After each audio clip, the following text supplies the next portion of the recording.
812 News Talk Saga 960 as the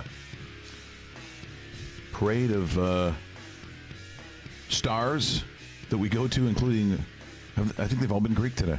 Yeah, I've been Greek today. There's quite a theme. By the way, so this is, because it's a visual, you may not quite get this, but the frog splash, this was quite some distance. This is Seth Rollins.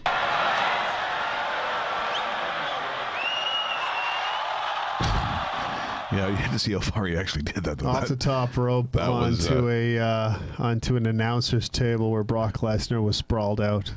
And sorry for the spoiler alert, but we have a new Universal Champion named Seth Rollins. Seth freaking Rollins. Yeah, well, that was pretty good. Now we go to our good friend Jimmy Korderas. Good morning, Jimmy. Good morning, guys.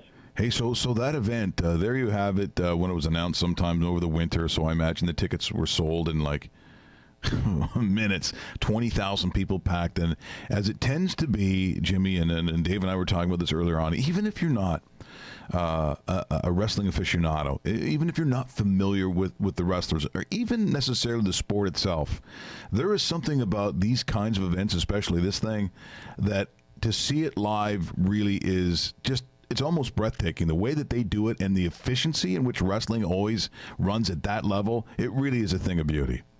It's amazing to watch. And yesterday I was there, and I was in the back visiting with friends and stuff like that, which was very cool. And just seeing how it's changed even from the time when I was there, and how, like you said, more efficient it is, more professional, so far advanced when it comes to television production and stuff like that. It is absolutely amazing.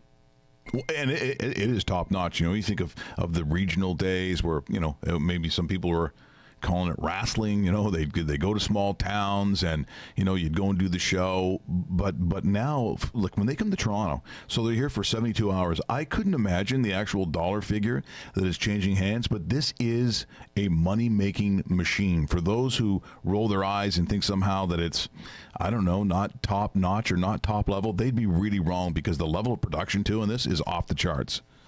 It really is, and it's unfortunate because, like you said, back in the day, wrestling had that stigma attached to it. You know, trying to, and I hate to do this, but I'm doing the air quotes, pretend to be a real sport. I think everybody knows now that it's sports entertainment, and I think to some extent that stigma still exists in some circles, but they're slowly whittling that away, and people are realizing that this is absolutely a money-making venture, and big money too. Jimmy, good to talk to you. We never got a chance to see you yesterday. My wife has some pulls, so we were backstage and we saw you on the Pat McAfee show. How was that?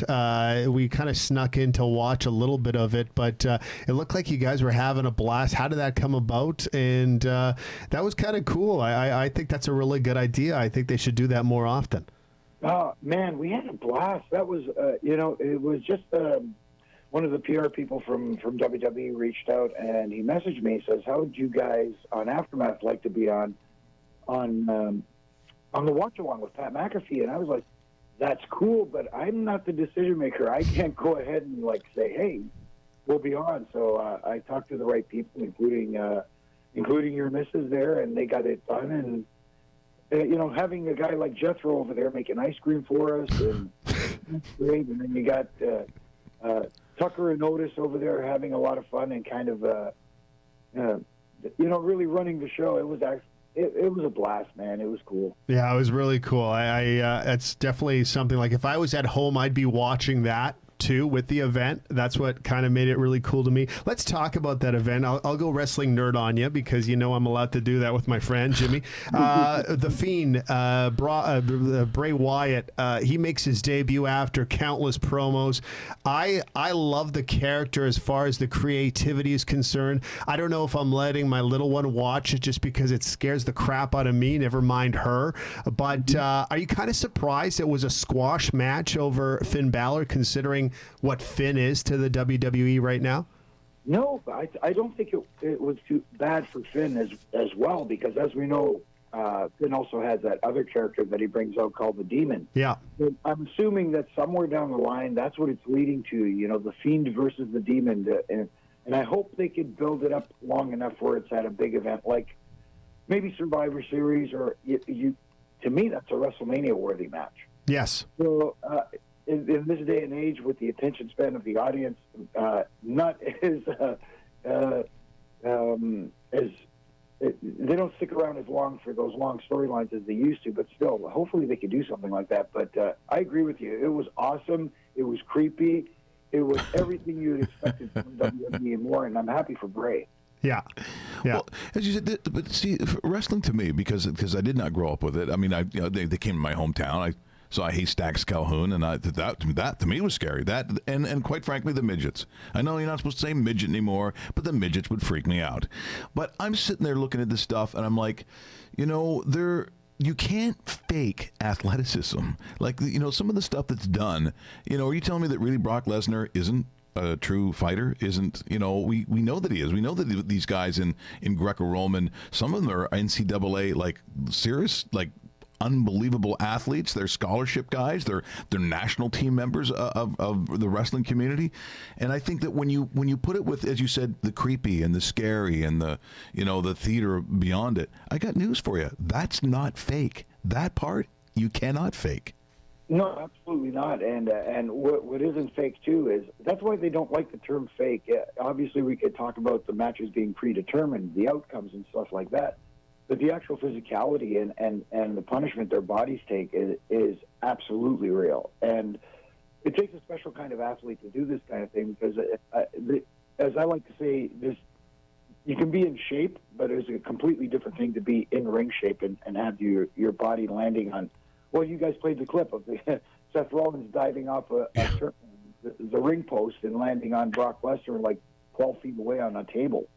Okay, if we want to talk fake, you know what fake is? Fake is half the teams every weekend, whether it's Serie A, the EPL, or League in soccer, going down in the box. That is fake.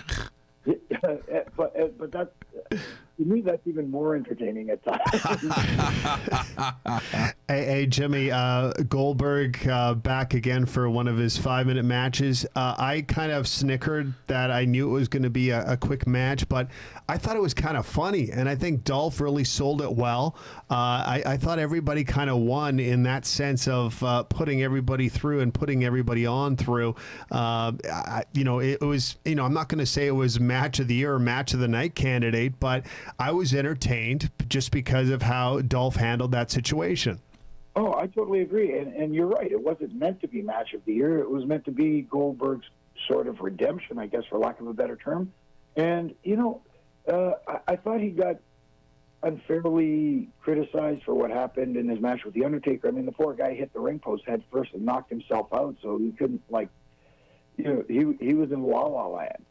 So, you don't want to make excuses, but at the same time, he kind of had one. So, and putting him in there with Dolph Ziggler was absolutely the right thing because, Dolph can make him look like $1 million, and he did.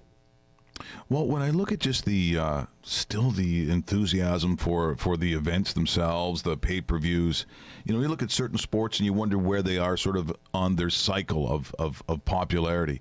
And I would think right now that it looks pretty healthy to me, when you start talking about the WWE, because I look at things like, how often have I paid now for a boxing pay-per-view? When's the last time I paid for a UFC fight? I mean, they struggle. Well, boxing struggled for years, but even UFC, to me, obviously, you're hardcore. You like mixed martial arts. You're going to watch it no matter what. But in terms of world popularity, I would think that you've got to look at the relative health of the WWE. They could be doing just fine. Yeah, they are absolutely doing just fine. As people know, they just signed a deal with Fox, and they will be airing on broadcast television in the United States. Wow. Starting in October. And that's a huge deal for them as well, financially. So financially they're going to be good for a long while. But the other thing, too, is you mentioned the other sports like boxing and UFC, everything is cyclical. I mean, you get your peaks and your valleys, but with wrestling, there is this diehard, hardcore audience that will just not go away. And that's, they're your bread and butter. So, in that sense, they're very, very fortunate. Before we let you go, we should remind our audience, and of course, they should know this by now, that Aftermath is every single Tuesday night. It's on Sportsnet 360, and your book is still available at all good bookstores. I'm guessing you probably still have people coming up to you talking about the book, asking you stories about it, Jimmy? Yeah, it was really cool. We did a signing on Saturday at the convention center with the Aftermath crew and a couple of WWE superstars, and a couple of people actually had the book in line, and it was cool to see that people are enjoying it. And who knows? Maybe there's a few more stories left for a book too. I think that's a good idea. Yeah. I think that's a really good idea. Hey, Jimmy, we just had George from Alas Meats on. I've got to figure you've opened up that door a couple of times on the Danforth going to that butcher shop.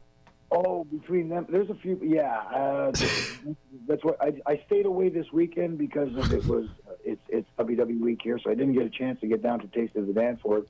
But that's okay. That's kind of like my go-to spot. Hey, Jimmy, you take care. We'll talk to you soon. Thanks so much for joining us this morning. It's always a pleasure to catch up. Oh, my pleasure, guys. Thanks for having me.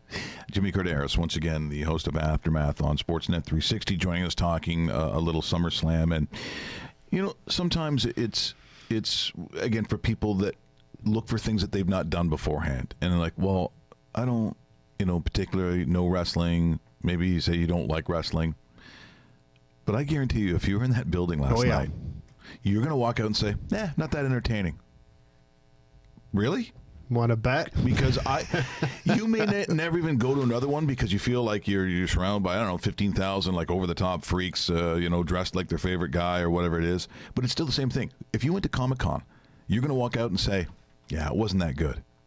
You don't have to know. You don't have to know. Like me, I wouldn't know half the comic book people. I don't wear the Spock ears. I wouldn't know. Good comparison. But you know what? I'd still go, wow, that was a blast. I'm glad I did that. Yeah.